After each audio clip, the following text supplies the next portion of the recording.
Sa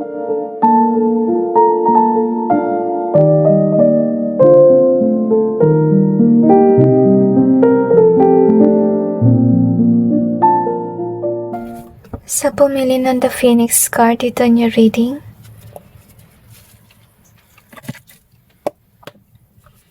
Tingnan natin kung na yung nagbablock ng iyong wealth.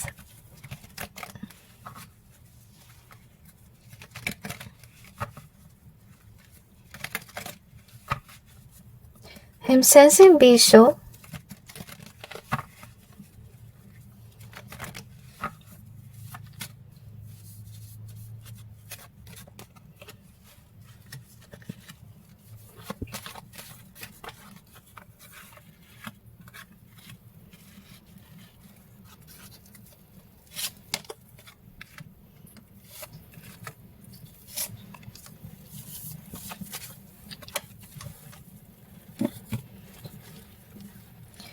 Okay guys, iba siguro sa inyo na-impluwensyahan.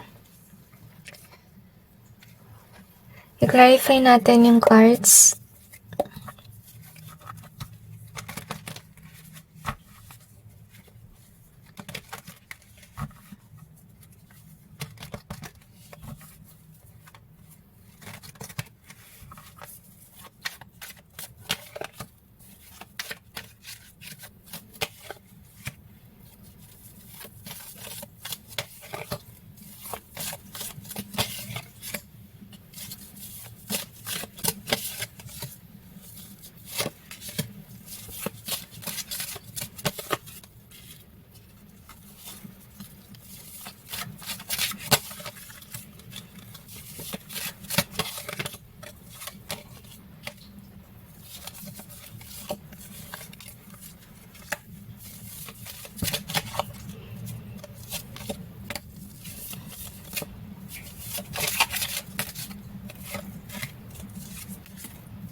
Pero na-sense ko guys, sa matulungin naman kayo sa inyong kapwa.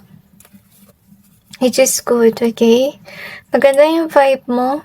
Maybe you are also people pleaser.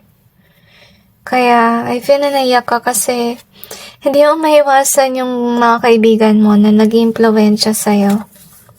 Kasi mahal mo sila, which is sad, okay? So anyway, good news and open. So far naman, swerte ka with regards sa money. Yun nga lang, di mo siya na-handle ng maayos.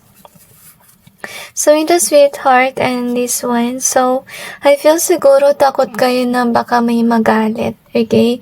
You're people pleasing to your lover, to everyone around you. Because I feel like you're authentically kind and a good person. Pero yun nga lang, gusto sabihin ng Panginoon na ito yung dahilan kung bakit ka minamalas with regards sa money. Na napapansin mo na kahit may work ka, laging kulang yung money mo. Or wala ka na mabigay para sa sarili mo. Wala na. Tinan niya para sa sarili niya. So, we have the changes here. So, gusto sabihin ng Panginoon na naawa siya sa inyo kasi you're dealing with certain people na baka ginagamit ka na or baka pinagsasamantalahan yung kabutihan mo. So, whether you like it or not, ilalayo ka ng Diyos sa mga taong nag-i-impluwensya sa'yo na gumastos. Alam ko mahirap yung tanggapin, or yun nga masakit, pero you really have to actually let go of people that's using you. Kasi matagal ka na sigurong stagnant with regards sa money. Okay? So you could be people pleaser kasi ayaw mo may masabi yung mga tao sa paligid mo. At saka maybe your love language is giving. So ito rin yung inaalala ng Panginoon na dahil wala kang pera, siguro napundar for emergency fund. Kapag may nangailangan ng pera sa iyong pamilya, wala ka nang maibigay. So with the hoping here, so I'm sensing na ginaguide ka ng Panginoon and na you really have to actually save money for emergency and also maglaan ka para din sa iyong sarili. Lesson that we have is this one. So, matuto ka rin magsabi ng no sa mga tukso or sa impluwensya ng kaibigan. Alam ko masakit guys, pero kailangan nyo tong gawin. Ito rin yung dapat yung maintindihan na dahil na-impluwensyahan ka, dahil ganito't ganyan, na nagpi-people please ka, nangyari niyan is, paano yung sarili mo? Paano sa oras ng pangangailangan mo? So, I feel na reason why kung ba't paulit-ulit na may nangyari sa pamilya mo, kasi pinapakita sa ng Diyos yung kahalagahan na naglalaan ng pera for emergency or para sa sarili mo din at sa pamilya mo.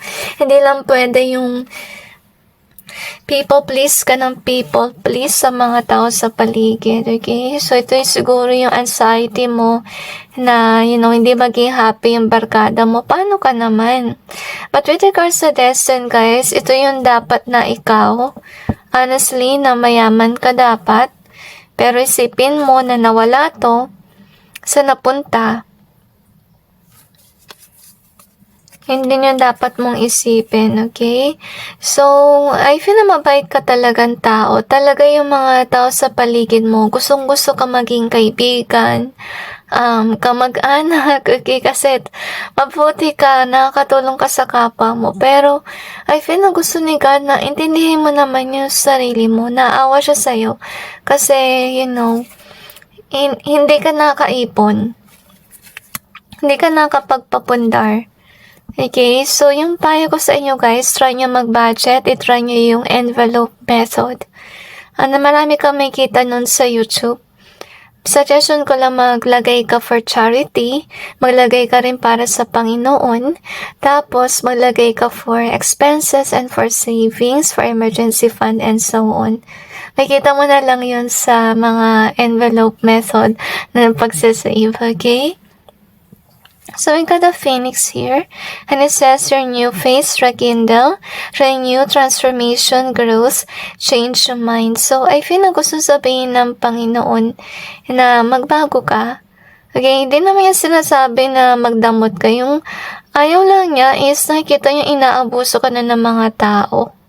Gusto niya sana kung magbibigay ka, doon sana sa mahirap. Totoong nangailangan, hindi yung please mo tapos hindi naman nila kailangan ng tulong kasi actually nakita ko dito sa reading, wala akong nakita na tinutulungan mo is yung nagmamalimos. Nakita ko is more likely pleasing your friends. Okay, so iwasan niyo yun. Okay, yun nga, ilaan mo na lang yung money to help others. Okay, and anyway, let's see what else do we have here. So we have this one Joker. We also have the end. This is sad, okay? Kung meron ka mang kaibigan na talagang ginagamit ka na, okay, pinaglalaroan ka, mangyari niyan is mag-e-end yung connection mo, whether you like it or not. Kaya siya na kayo ni either way kasi pinipigilan mo mangyari na mag-ending yung connection. Kasi may attachment ka na with this person, whomever that is. So, you have to agree in either way. I will say yung greediness, guys, hindi sa'yo. Hindi ko na feel na ikaw yun. Kung sakali mo na influensya ka nagko-collect, pwede rin, okay? Pero may greed siguro sa mga tao na sa paligid mo. So, we have the just here. So, God is wanting you to acknowledge that you are a just person. Hindi ka masamang tao. Mabuti kang tao, kaya ka mapagmahal sa sarili mo mga kaibigan, kamag-anak, okay? Pero, hindi ikaw yung tipong tao na greedy. Parang gumagastos ka lang kasi gustong makisama.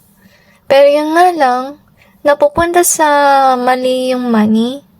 So, gusto sana ng Panginoon na isipin mo rin yung sarili mo. Kasi hindi maganda yung status ng iyong, let's say, savings. Okay? Nakalimutan mo yung sarili mo. Siguro ikaw yung tipong tao na submissive sa mga tao. So, we have this one here. This is sad, okay? So, whether you like it or not talagang, ilalayo ka ng Panginoon sa nag-impluwensya sa'yo. So, we have, wow, this is, naiyak ako kung anong hinawakan ko to. Kasi, yun nga, mapagmahal kang tao. Tsaka, masakit talaga sa'yo, syempre, mawalan ng kaibigan. Pero, I feel na gusto sabihin ng Panginoon, it's for the best.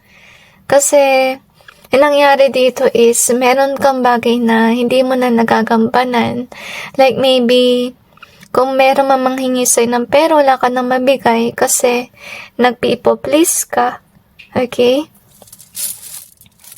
Anyway, let's see what else do we have here.